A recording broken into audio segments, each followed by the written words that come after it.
Hello everyone and welcome to the HV Impact webinar, I Speak Fiscal, I Speak Program, sponsored by HRSA.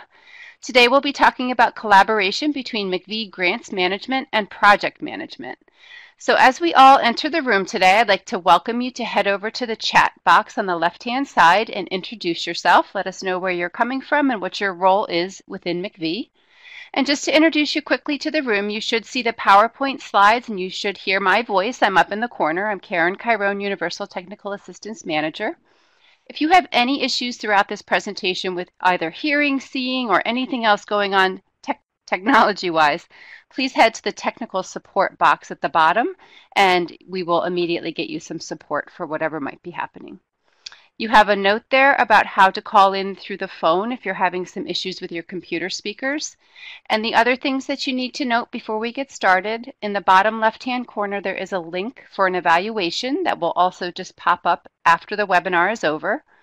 And you also have a file share pod. And we have some information in the file share pod that we would welcome you to download during the presentation or after the presentation. With that, I'm going to get started with our webinar today. As we go through, please remember to mute your computer speakers if you happen to be hearing any kind of echo.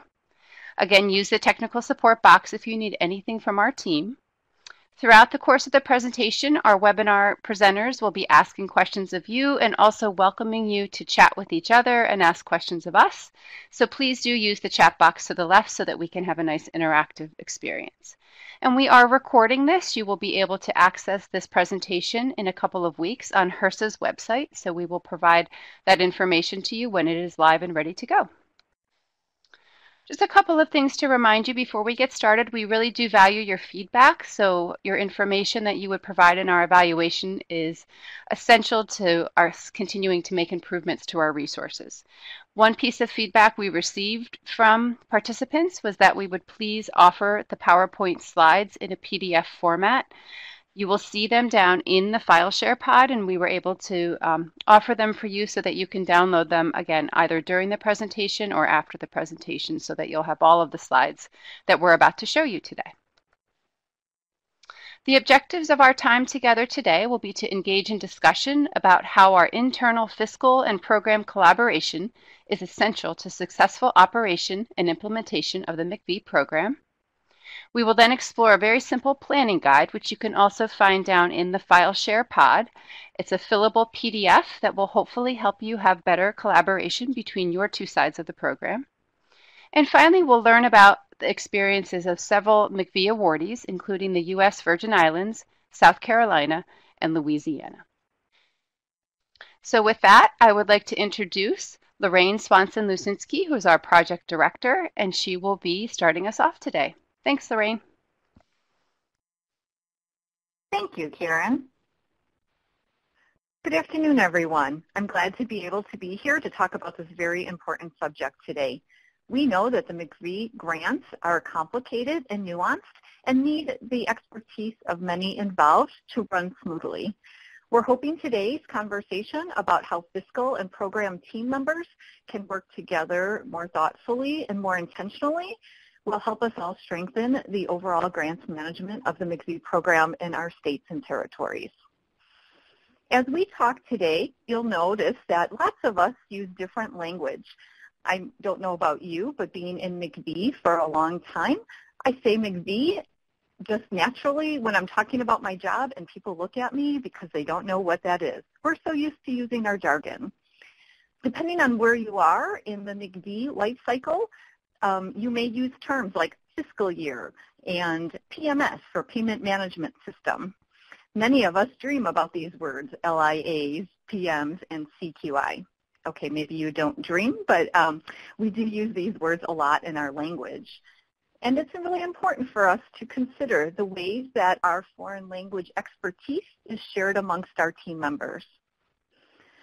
One of the handouts that we've included for you, as Karen mentioned, is the Fiscal and Programmatic Collaboration document is the title of it.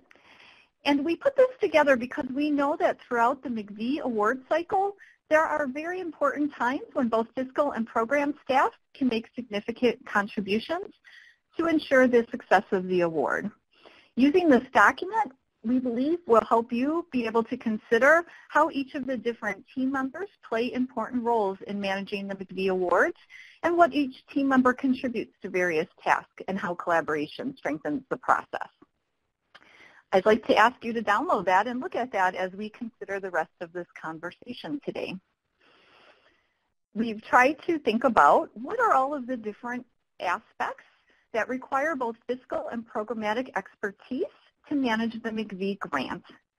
And on the slide here, you'll see that there are a number of different team members that we have to consider.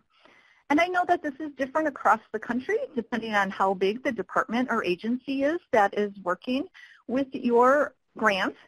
When I first joined the state of Tennessee, which is where I was at previously before EDC, there were a large number of people that touched the MIECHV grant, many of whom I was not sure exactly what their role is.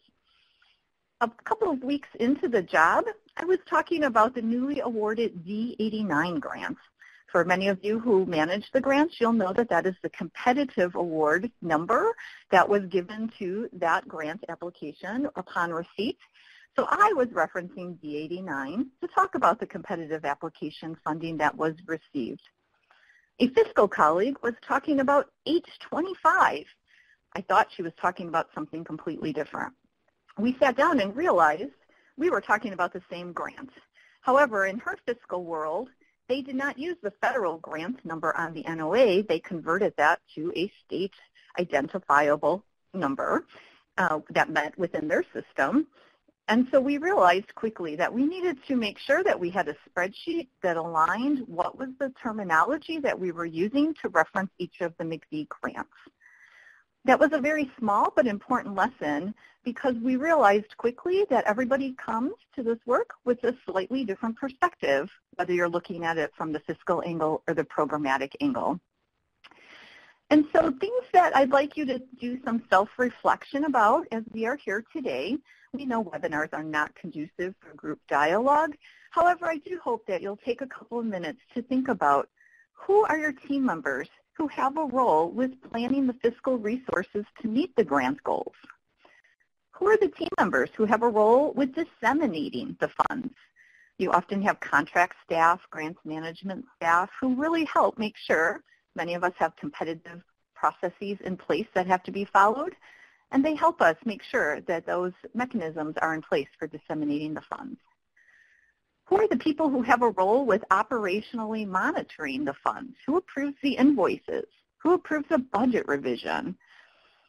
Who are the people who have a role in ensuring submission of the grant application, making sure such things as a DUNS number and SAM registration and grants.gov is all working and ready to go? Who are the people who have auditing and oversight responsibilities? So they're reviewing fiscal practices of subrecipients over time. Who has a role with assuring the funds are being used appropriately to implement the program and achieve outcomes? Who has a role with assuring reporting is completed, such as the PMS, the FFR, and the FFAFTA reports? And if you don't know what those are, that's another reason to think about who are the people who do know within our state or territory what those terms mean. And who has a role to ensure federal regulations and requirements are being met? Who understands uniform guidance and can talk about things such as the super circular? Those are all things that are very important for us to consider as we think about managing the MIECHV grant. So some food for thought as you reflected on who those people are on your team. Which fiscal management team members do you know and who do you need to know?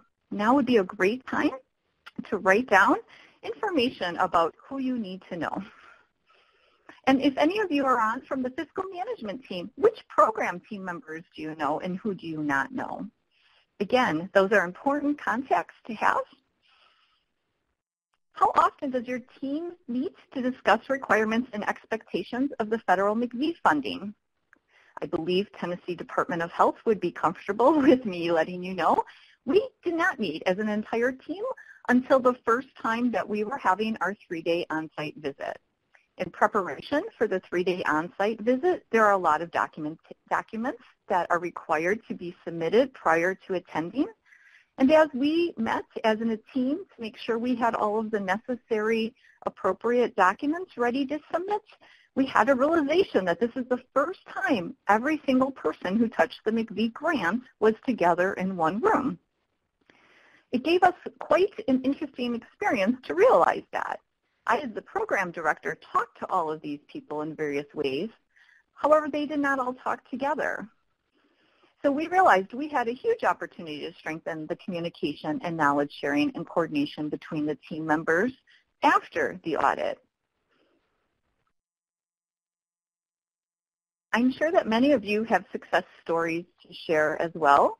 I will say that one of the things that I believe helped us after the on-site visit was some concrete recommendations of ways to improve, as you all know, that come out of the 3-day on-site visit. And we had a great opportunity to talk about the way that we were looking at cost per child. That was a recommendation that our fiscal expert gave us of looking at how we do that and doing some comparison to the way that we were currently doing it to see if it was a better way for us. And we had some follow-up meetings to talk about that. Did the suggested, recommended methods change the way we were doing business and improve our interactions? And it did.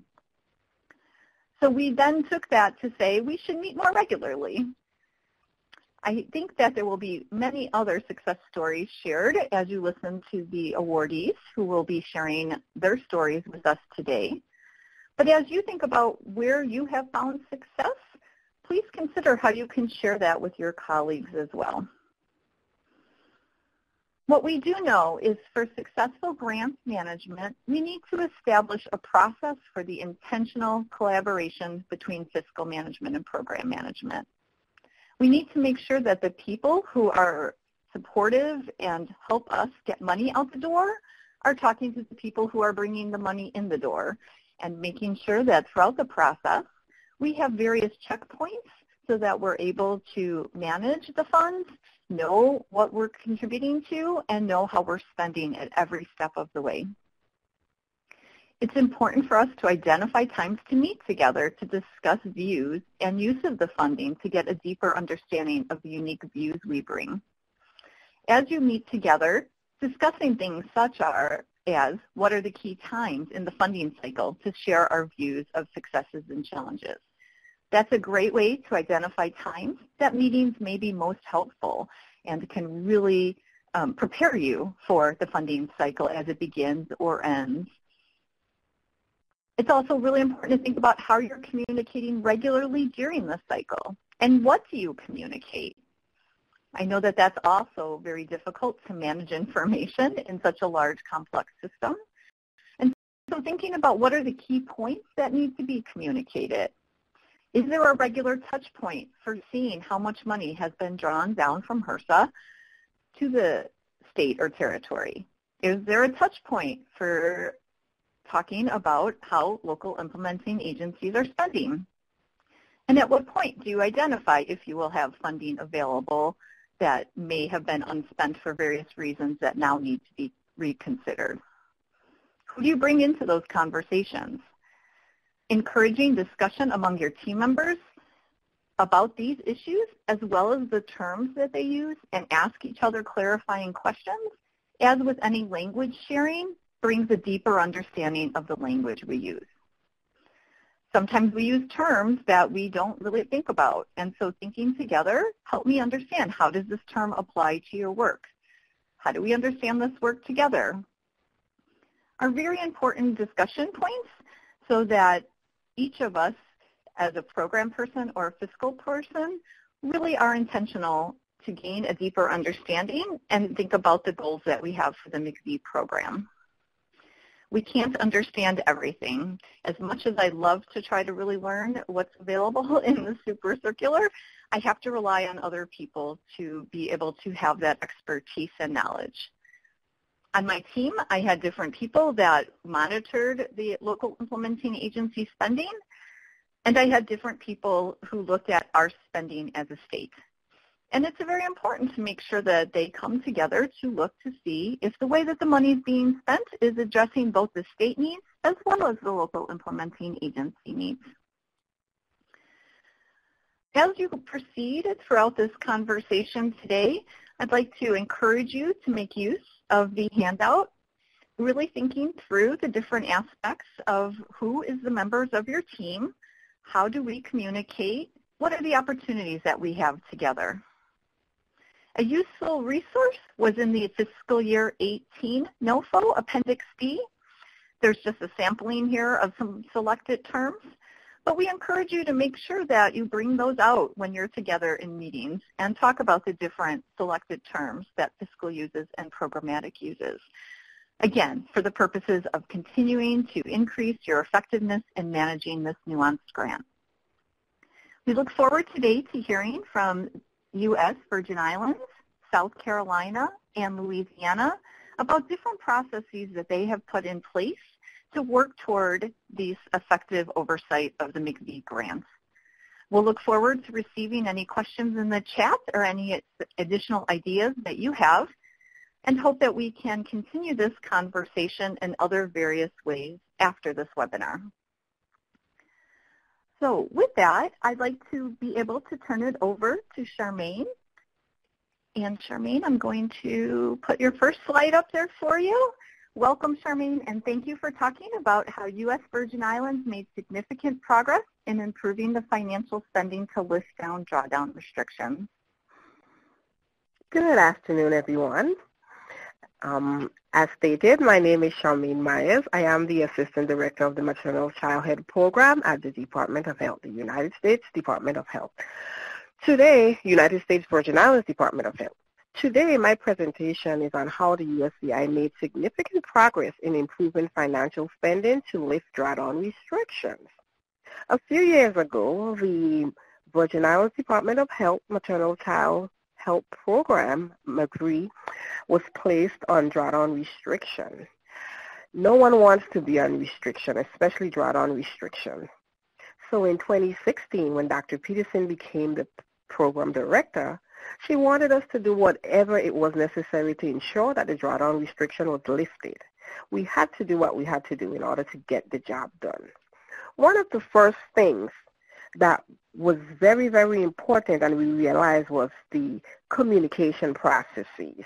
We had to develop a well-established communication plan among all of our key personnel. It is crucial to communicate effectively to ensure that our goals and objectives were achieved.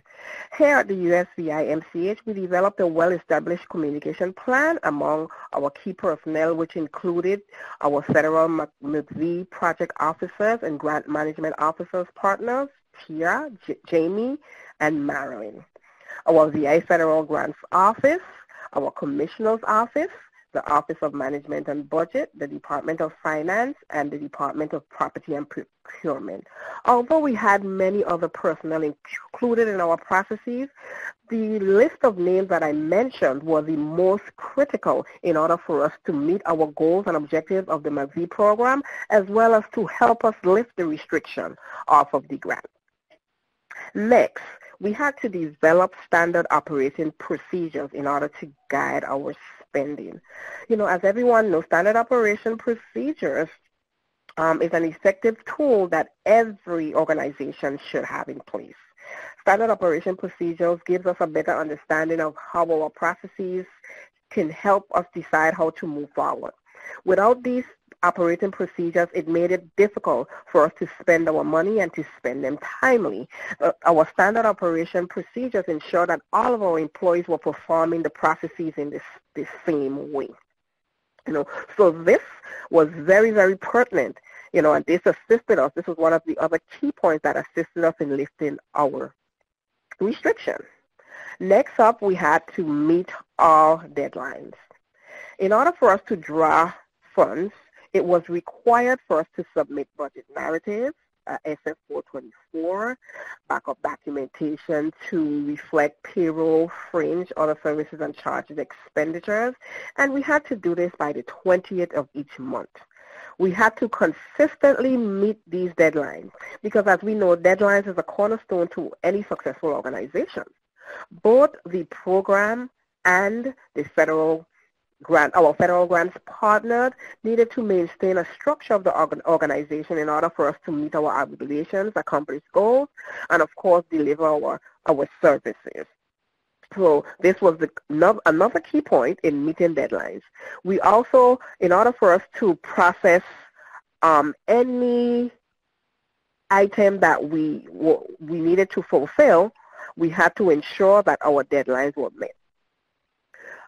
If we had a report or the FFR or something that was done and we knew that we couldn't do it within that time frame, we would request an extension so that before the deadline passes, of course, so that we don't, get backtracked, because once you don't meet deadlines, it actually pushes back your work and you have so much more to do because you have your future work your current work that you have to do, and you also have to go back and meet this deadline that you didn't meet previously. Okay, so next up, we had to establish a fiscal team that met biweekly. Our MCH financial team consisted of the MCH director, Dr. Peterson, myself, the assistant director, our financial management officer, Ms. Mona Danette, our office manager, Ms. Marlene Astalaza, and of course our financial management officer, program manager, Ms. Yvonne Thomas. A monthly meeting was held to ensure that all of our payments were processed timely and to also ensure timely drawdown.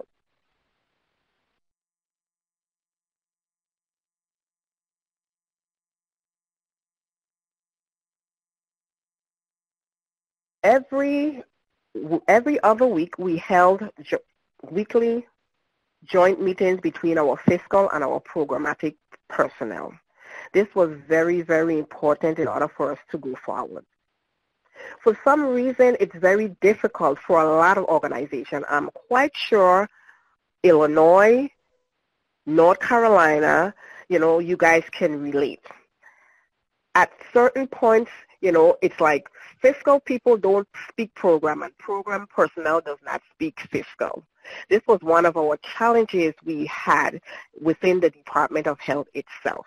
The fiscal folks were operating on a fiscal measure and the programmatic personnel was just speaking program. In order for us to bridge that gap, we had to bring everybody together.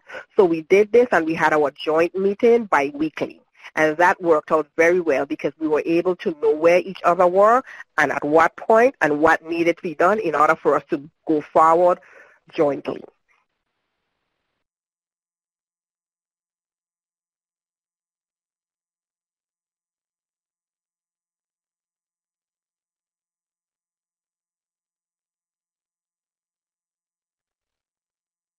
Charmaine, we might have lost your audio for a moment. Are you still there? Can you guys hear me?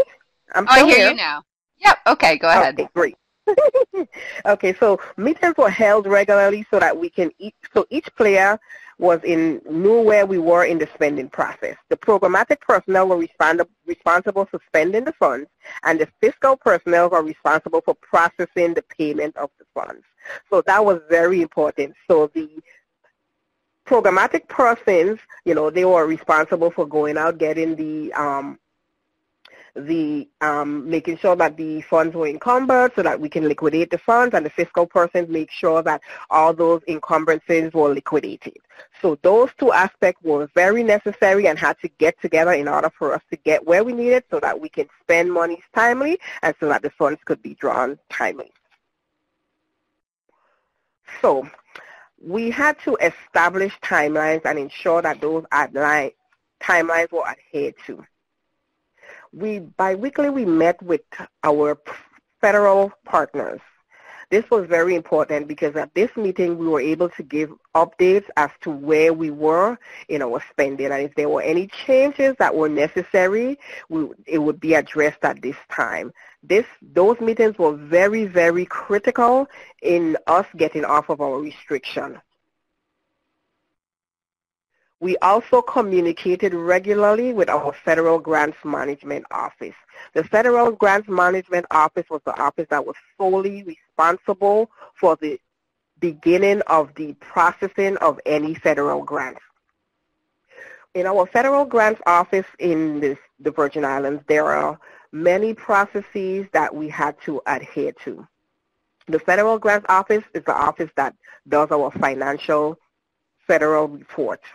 That report, of course, is very, very important because if it's not done and done timely, it created a lot of problems for the program. This is where, when I stated before that the program and fiscal needed to meet in order for us to collaborate, this was one of our sticklers. We were having many, many challenges submitting our FFRs timely, and one of those reasons for that is because fiscal was not speaking to program the way we should have. So after we bridged that gap and we got it together, we were able to work together so that we can ensure that our FFRs were submitted timely. Communication. We communicated regularly with our federal grants management office. Okay, so as we continue to communicate with our federal grant management office, the Office of Management and Budget, Property and Procurement, Finance, we still had to ensure that we continue to monitor and build on our internal control. So what we did is we ensured that the MIECHV program had internal controls, and those internal controls were adhered to.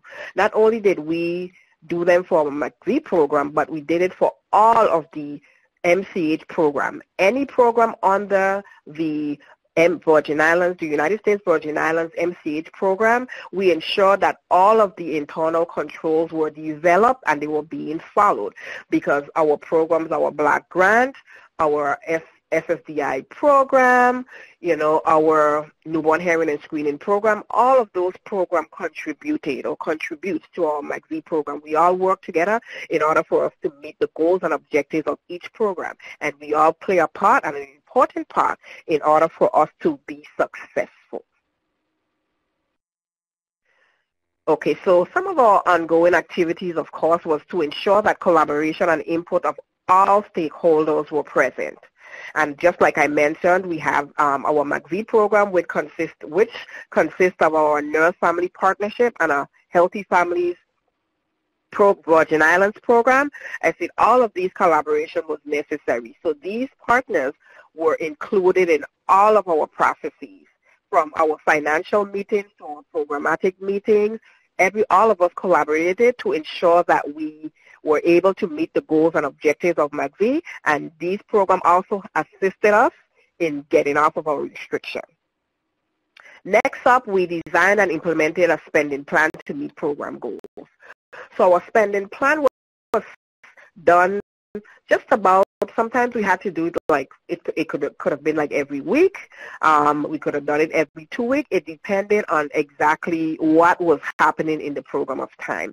Because we have so much challenges, and not within the MCH program, but within our government financial structure, there were many times where we had to, revise our spending plan. Our HR office, we work diligently with them every day to ensure that our positions are filled. If those positions aren't filled, then we would have to, of course, revise our budget to reflect, or to, redirect the monies to another area so that we can ensure that all the monies were spent under the MIECHV program. So we have to ensure that we revise the budgets and stuff like that so that we can meet those different, scenarios that came up, unexpectedly. Okay. Next up, we had to obtain buy-in and support of our executive staff. Our executive staff is very, very important because, they can either make or break us. If they were not involved in our processes and they didn't understand exactly what we were about, we would definitely not be where we are today. The executive staff, the commissioner, for instance, the commissioner was very, very pertinent in our processes. She was the one that was responsible for signing off on all of our budgets and any documentation that we had. We needed to ensure that those budgets were signed in order so that we can start spending our money in a timely manner. The commissioner's office also signed off on our NOPRs.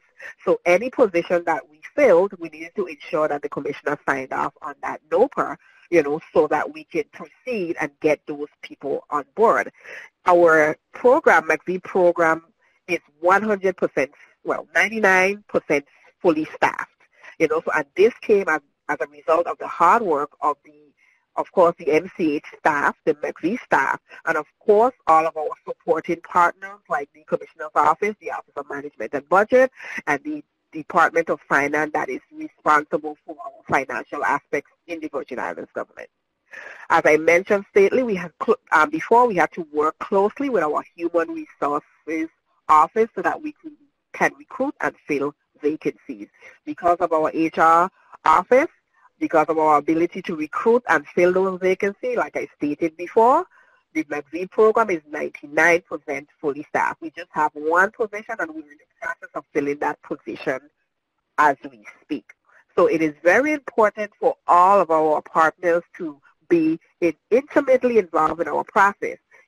We know how important MIECHV is to us, and it's our responsibility to ensure that everyone else around us knows the importance so that we can all move forward, because we cannot do what we do without the support of all of our stakeholders, which includes our federal partners and the Virgin Islands government, as well as the Department of Health. I would like to just leave you with this. In anything that we do, we have to follow up, and follow up. If we don't follow up, we will definitely fall short. If the Department of Health MIECHV MCH program did not follow up, we would not have been off of restriction today. We had to follow up with everyone in order for us to be successful. We had to follow up with the Commissioner's Office to make sure our budget was fine. We had to follow up with the Office of Management and Budget to make sure our NOPAs were processed. We had to follow up with the Department of Finance to ensure our checks were cut. I mean, it was a follow-up process. We thank our federal partners, Tia, Jamie, and Marilyn, because they did an exceptional job in assisting us in order for us to be where we are today. And we are off of restriction, and we plan to be off of restriction forever. And that precedes the end of my presentation. I would now turn it over to our North Carolina partners. Excellent. Thank you. We're going to hear from South Carolina in just a minute. We have two questions coming in. Kathy Pillow Price has asked a question, Charmaine. Did you find that over time you were able to reduce the frequency of your meetings? She had a similar experience where they met very frequently at first, and then they reduced it to about a monthly meeting instead of biweekly as they got more experience. Yes, we actually was able to do that. The biweekly meetings were because we, at first it was, we wanted to ensure that everything was moving. So we met in order so that we can know where everyone were, if they needed assistance, what assistance would be needed, what plan would we come up with in order for us to, fix whatever issues we may have.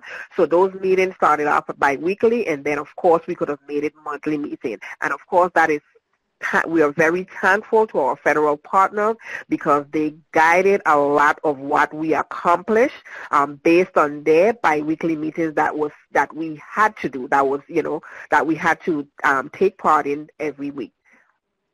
Okay, great. Thank you, Charmaine. Maria has an excellent question. Maria, I'm going to save your question for our portion at the end. I think that's something that all of our presenters will be able to reflect a little bit, and we'll be able to get back to that great question. So I'm going to now turn it over to our team from South Carolina. Good afternoon, everyone. My name is Kathy Ramage. I'm one of the home visiting coordinators for the Children's Trust of South Carolina. And here with me is Mackenzie Hudson. She is grants accountant for the Children's Trust of South Carolina. Hi, everyone. We're excited to be here today to talk a little bit about what we've done and what we do in South Carolina to improve collaboration across fiscal and programmatic lines. So Mackenzie and I will be tag teaming today's presentation, so you'll hear us switch back and forth a couple times. So to get us started, to give you an idea of our structure, we are a quasi-state agency but operate as a 501c3 nonprofit, which makes us a little unique in the MIECHV world of state leads. We award funding to subrecipients across the state, a total of 17. Across these 17 sites or subrecipients, we fund the implementation of 3 models, Parents as Teachers, Healthy Families America, and Nurse-Family Partnership, to serve a capacity of just over about 1,000 families statewide. One unique thing about our network of LIAs is the number of who are located in medical homes. This was something we targeted through expansion in 2014 and brought on 7 new sites to implement the Healthy Steps program model. But those sites, of course, since transitioned to other home visiting models. But it still leaves us with quite a few medical home grantees that include FQHCs, pediatric offices, clinics, hospital systems, and so forth. And the majority of our LAs operate in some of these kinds of settings. So I'm the primary fiscal contact for the MIECHV grant. I work in our finance department, but I would say a good 75, sometimes 100% of my time is on MIECHV. But I work very closely with our 2 home visiting coordinators, one of them being Kathy and the other is Amber Schrinkle. And they divide their tasks by home visiting model, their program monitoring tasks. So for instance, Kathy monitors the Nurse-Family Partnership and the Healthy Families America sites. This is helpful for me when I have a question about a specific subrecipient or training. I can contact whoever monitors that model. I believe this eases with our communication. Okay, and now I believe we have a polling question. We want to get your input on this question, so we came up with this. When implementing program and fiscal collaboration, what do you feel is your biggest obstacle? We have listed some different answers here that we personally feel like are large obstacles, like budgeting, determining allowable expenses, grants management skills / technical assistance needs, communication, subrecipient monitoring, receiving reports, which can be from either side, or other, which you can fill in and put your own answer. Top right of each.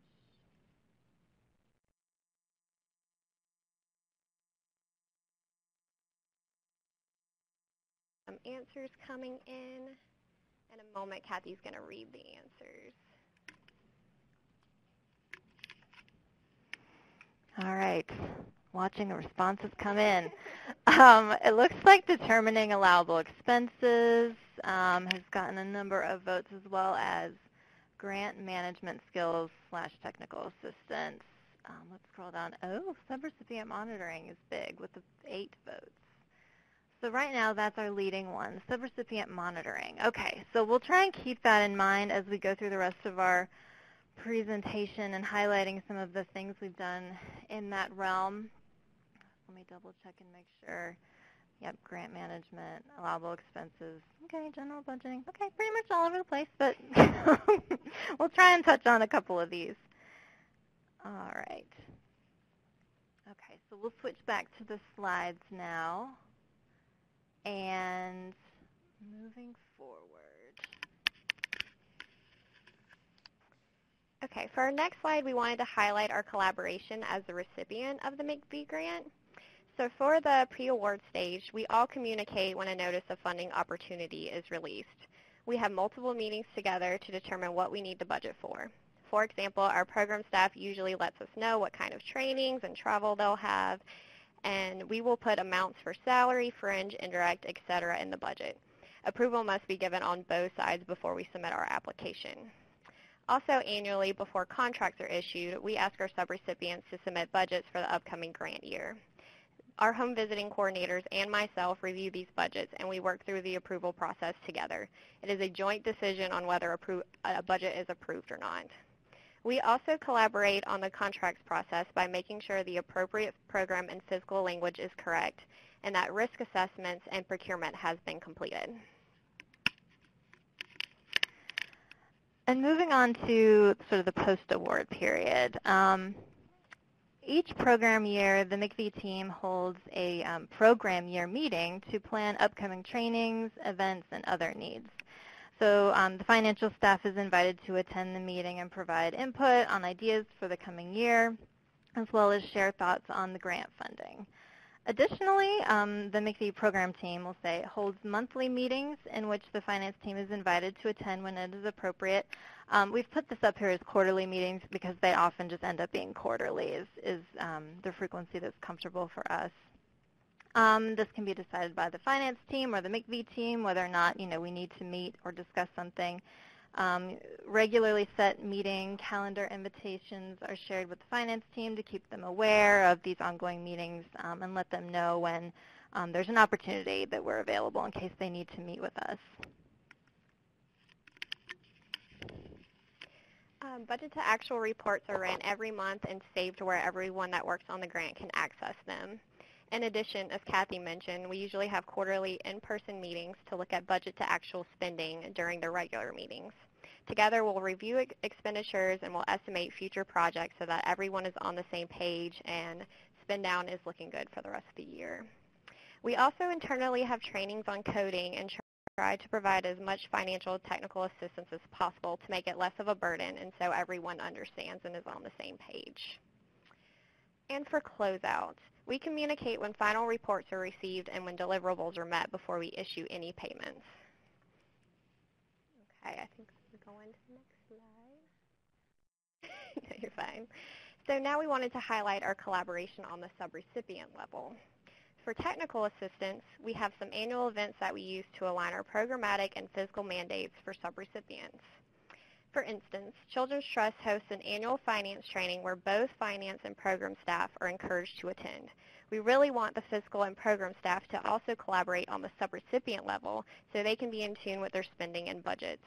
This is usually an issue with some of the larger medical homes that our sites are housed in, but we continue to encourage them to communicate with each other on a regular basis. At the training, we discuss federal and grant requirements, and we usually spend time on topics they find more difficult, such as allowable costs. Additionally, we host an annual workforce development event for all South Carolina MIECHV-funded staff called the All Sites Assembly. This event is required of key programmatic and site lead staff, and the goal of this event is to not only provide necessary training, technical assistance, and bring in specialized presenters, but the other main target is to help build a team culture across the state of LIAs, and to offer an opportunity for them to share innovations and best practices directly with each other and to build those friendships, those relationships across the state. At the All Sites Assembly that we hosted this past June, sites participated in a number of roundtable sessions, was the format that we kind of chose to do this work.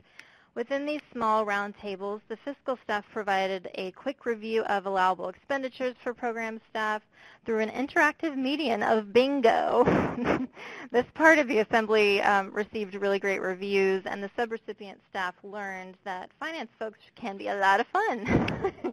And I think that was a direct quote from the evaluation. Just disclaimer there. So in that sense, we've begun approaching fiscal technical assistance in the way that we approach programmatic technical assistance, drawing upon what's working well within other LIAs and connecting sites around their innovations and strengths. And so this kind of goes back to the poll responses that you entered for votes for budgeting and determining allowable expenses. I think we've really started, and the assembly was a really good example of, why not connect sites that are really great at budgeting with each other in some kind of format or way that's not, that's appropriate and flows naturally and doesn't sort of, hold up anyone's expertise over anyone else's. And so we really feel like the roundtables have been a great addition to that event in particular. And moving forward, hopefully more of that can happen in lots of different ways. All right, as well, under, on our regular communication with sites, both home visiting coordinators have scheduled calls with each subrecipient that we monitor. These occur either monthly or bi-monthly. The financial staff members receive this calendar invite so they are aware of when the calls are going to take place. The bulk of the call agenda is programmatic, but financial topics are often discussed, and the finance team is brought on the calls when issues arise or questions need to be answered. So quarterly, at least quarterly, we include Subrecipient finance staff on a portion of those calls, as well as the program lead staff, to discuss the status of their spending, budget to actual, and any questions or issues that have arisen. And of course, we bring in Mackenzie on those calls as well. So within the realm of monitoring, again, we conduct annual programmatic as well as financial site visits with each of our subrecipients. When able, we coordinate with our fiscal team to see if it would be beneficial to combine or complete a joint site visit. This helps not only keep everyone in the know and gives finance a clear understanding of the LIA's program, which can help in processing things like requests for payments, but also can facilitate better connections between the fiscal and programmatic staff at the subrecipient level, especially when these key roles are separate and located in different offices, as we sometimes find with some of our medical home sites, especially hospital systems. So we try to be strategic in how we approach each LIA's structure and what's going to work best for their staff as well. We, of course, share back any relevant findings with each other when joint site visits aren't possible or appropriate. We also keep regular focused communication throughout the year and between calls.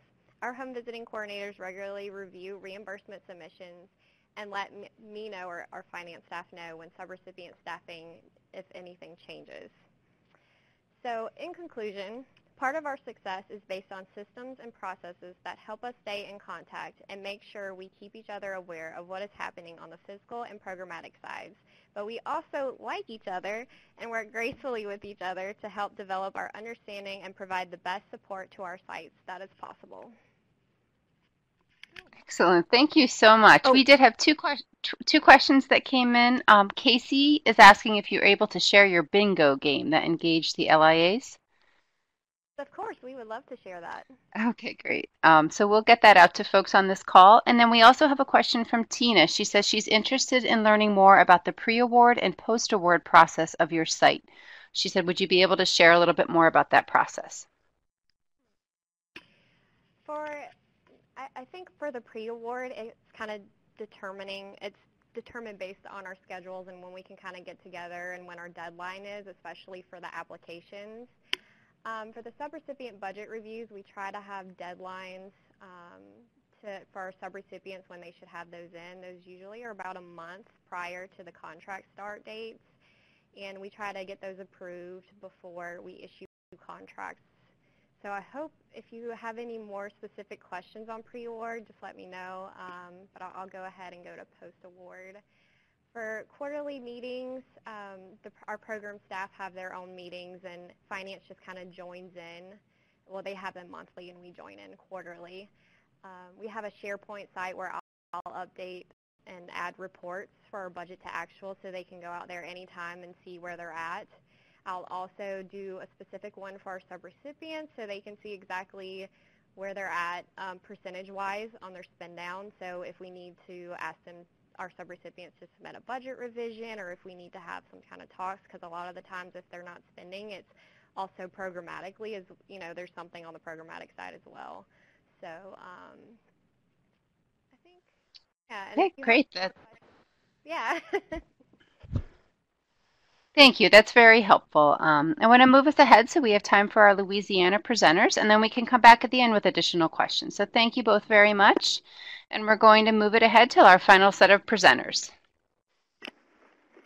Hi, this is Gina Easterly with Louisiana, and good afternoon to everyone. Thanks for allowing us to share our collaboration between program and fiscal here at our state. I'm the Supportive Services Team Lead for the Bureau of Family Health, which sits in the Office of Public Health at Louisiana Department of Health, and I oversee MIECHV and other early childhood initiatives within the Bureau. We're extremely lucky in that we have fiscal and program staff housed within the same organization, within the Bureau of Family Health. We've had evidence-based home visiting here in our state for almost 20 years, and the business unit has been an integral part to our success. At present, we have 19 home visiting teams, 14 of which implement Nurse Family Partnership, and 5 that implement parents as teachers. All receive support also from infant mental health consultant and an outreach specialist. So again, all of our program and fiscal staff work via contract or are directly hired through the state within the Bureau. And I'm going to turn it over to Tracy to introduce herself and talk a little bit more about fiscal. Good afternoon. This is Tracy Hubbard, and I am the Business Unit Team Lead with the Bureau of Family Health, housed here at the Office of Public Health, Louisiana Department of Health. Our business unit team is responsible for fiscal oversight and monitoring of all of our Bureau of Family Health grant and program initiatives, and that includes the Louisiana MIECHV program. We are responsible for developing our Bureau's annual operating budget and closely monitoring our budget and making the necessary budget adjustments. We are housed within the program office. So our business unit is housed within the Bureau of Family Health, and we are the direct liaison between the MIECHV program, the Bureau of Family Health programs, and our OPH budget and fiscal office. Our business unit is responsible for all of our fiscal grant management out of the Bureau, developing our subrecipient contract agreements, all fiscal and subrecipient monitoring and purchasing and procurement for our department. I want to acknowledge our assistant business manager, whom I know I could not work the vision that I have for this unit without him. He's not presenting today, but that's our assistant business manager, Shane Bates. He's responsible for assuring robust contract processes, developing our subrecipient protocol and procedure manuals, and overseeing all of our fiscal subrecipient monitoring for the Bureau, which includes the MIECHV program. Thanks, Tracy. So whether it be generating new ideas for new grants, sharing findings from site visits or monitoring, looking over fiscal reports or invoices, we do everything together in Louisiana. Every week we have standing time, protected time, to discuss all things fiscal and program. So collectively we develop agendas for these meetings and address each agenda item, and then we determine what, if any, action items need to be completed prior to our next weekly meeting. For example, when developing and submitting grant applications, it will create the conceptual framework, determine what current or future activities need to be funded through the grant, write the project narrative, develop the logic models, tables, any other supporting documentation. And then fiscal, we are responsible for recommending the appropriate procurement method, whether that's in-house or via contract, reviewing cost-effectiveness of the budget. Our business unit is responsible for developing the budget narrative for the MIECHV grant, as well as submitting the grant application. I think the big opportunity that Louisiana has is that the program and the fiscal office work together not only to assure that we have a smooth application submission process, but that the implementation plans have been thoroughly thought out and that we jointly respond to terms and conditions that are within the notice of grant award for the MIECHV grant. Once funding is approved, the business unit works closely with our Office of Public Health Fiscal Office to ensure adequate accounting structure set up to be able to track our grant activity expenditures and our revenue. The business unit ensures that activities of the MIECHV grant are included in the Bureau of Family Health's annual operating budget request. We also make sure that, if need be, we negotiate adequate budget authority to be able to implement all of the activities that are within the MIECHV grant, as well as our other Bureau of Family Health grant activities.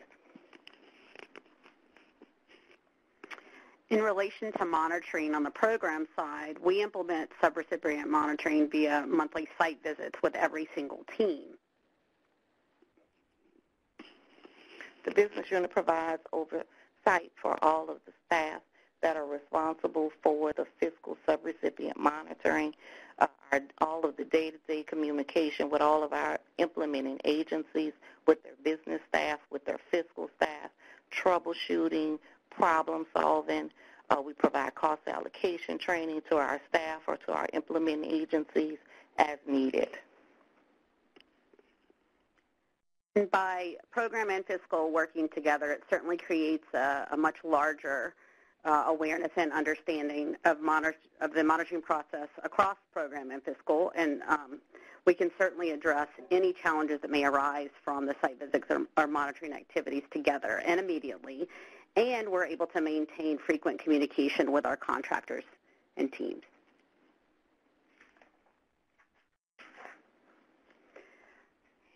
In relation to tracking funding expenditures and reporting, so I review invoices quarterly, and at least once a month I review detailed fiscal reports that are prepared by the business unit. The fiscal office prepares an overall MIECHV program financial status report for our program.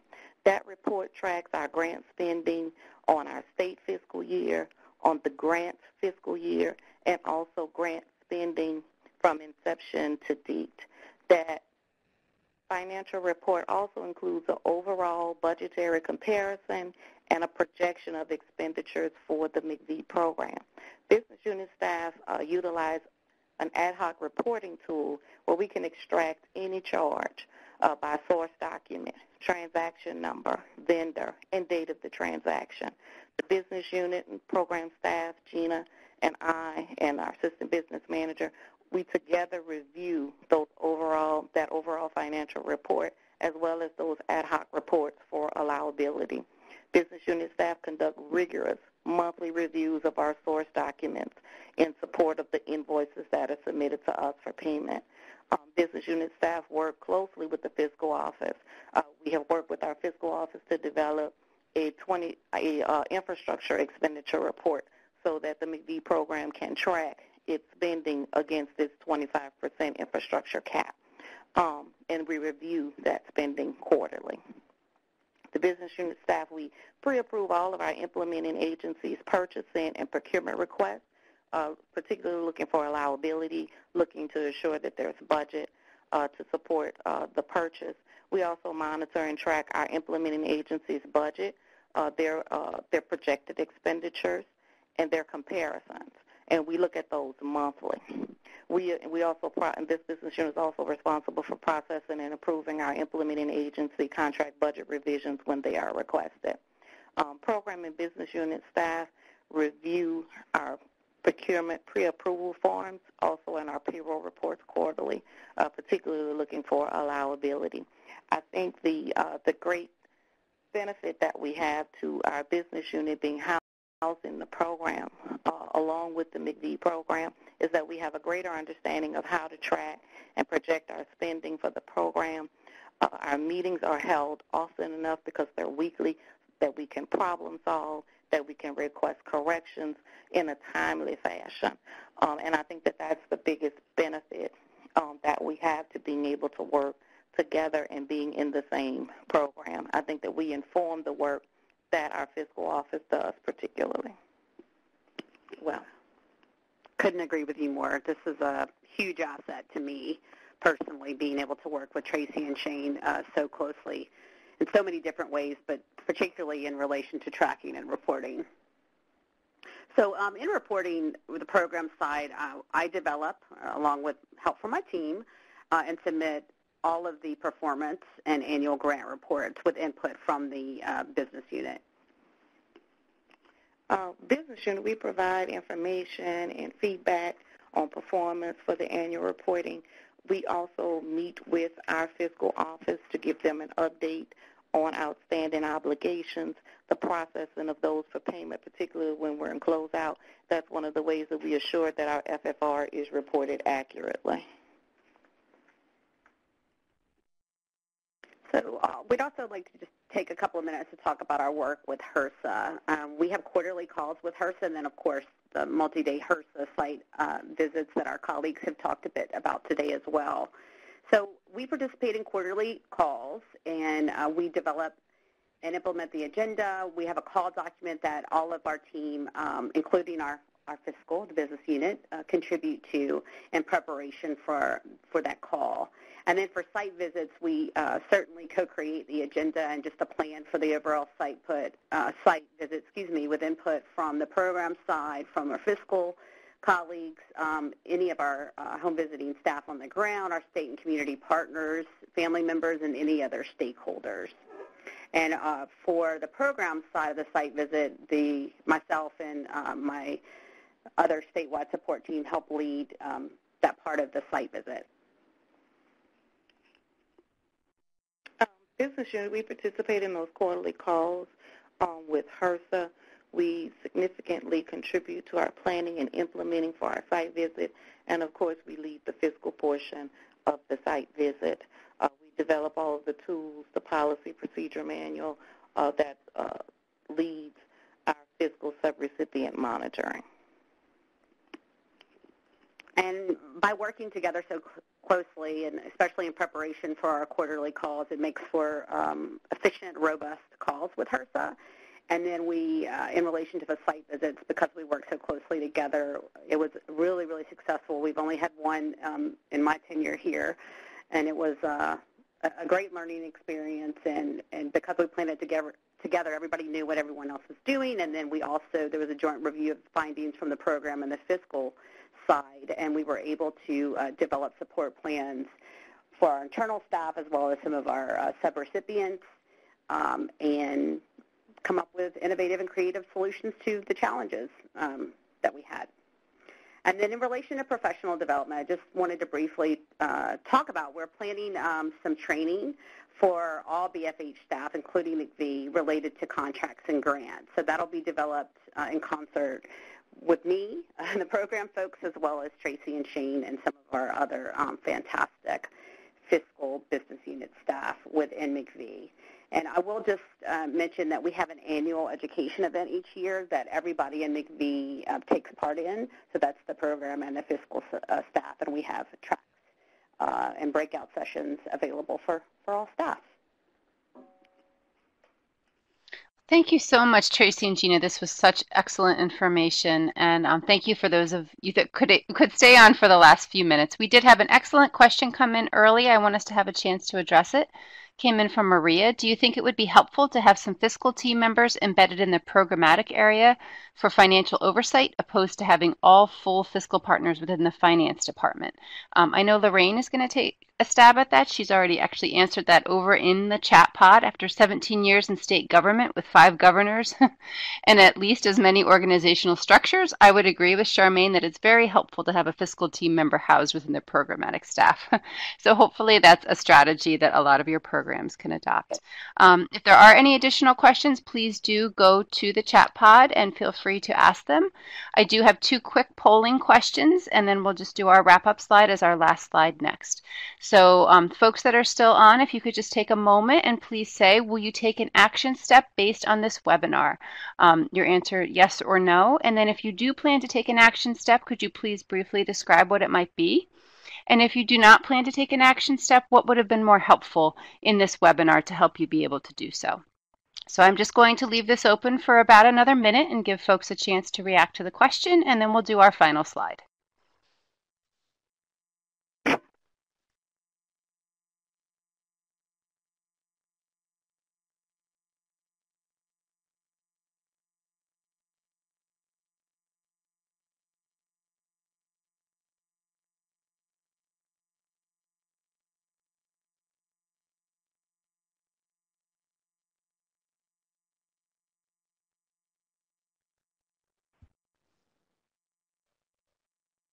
All right, so thank you again to those of you who had a chance to participate in this polling. I'm going to close up the polling now and move on to our final slide, which gives you a little bit of information about how to access our next webinar and also our evaluation.